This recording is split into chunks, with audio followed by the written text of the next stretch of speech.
Welcome to the Mirth Minute, brought to you by the Mirth Connect User Group. Today we're going to talk about the database reader. This is number 6 in our series. For those of you that are enjoying these videos, please subscribe to our channel. Today I'm going to build a channel with a database reader as a source. So you build your new channel. Here's your screen that most of you are accustomed to seeing. Go to Source.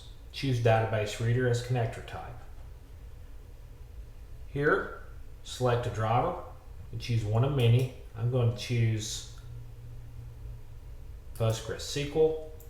If your driver is not listed for your particular database, you can always download the JDBC driver and install it, and then you'll have that as an option here.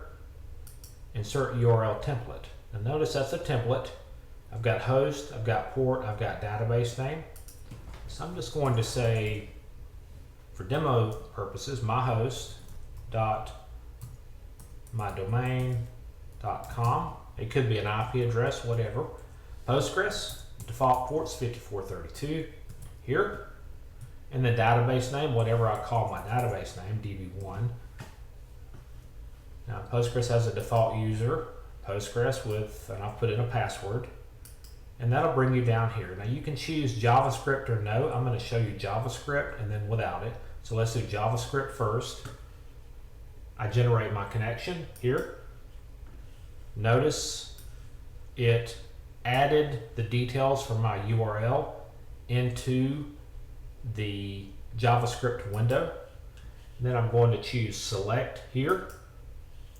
Now, if I were connected to a real database, it would list all of my tables. I could drill down into fields, and I could actually generate a SQL statement. I don't have that, so I'm just going to click Generate. And then notice here, it inserted this into the JavaScript window.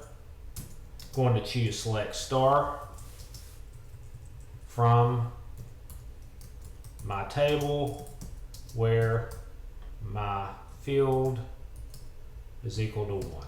So that would select all records from my table where the field's equal to 1. Now one thing that I would mention to you about this JavaScript window is that it's not going to query all of the records and return them at once to the destination. It queries one at a time as it goes through your loop, and it will send those to the destination one record at a time. We've covered using the JavaScript option, which gives you this JavaScript window. We also have the option of not using JavaScript, and in that case, we're switching to a SQL window. So I'm going to click Use JavaScript No, and notice here it changes to SQL, and then I can just simply type select star from my table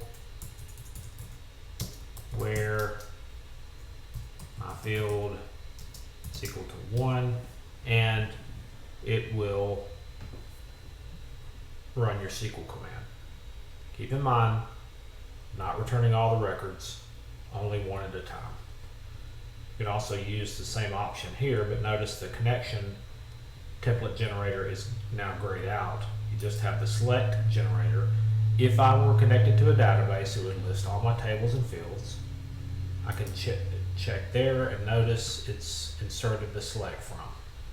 And then one other point of reference for this source is the possibility that you can run a post-process SQL command. So you can choose never after each message or once for all messages. So if you want to clean up a table or you want to change some values after this is run, you have that option here. So be aware of that.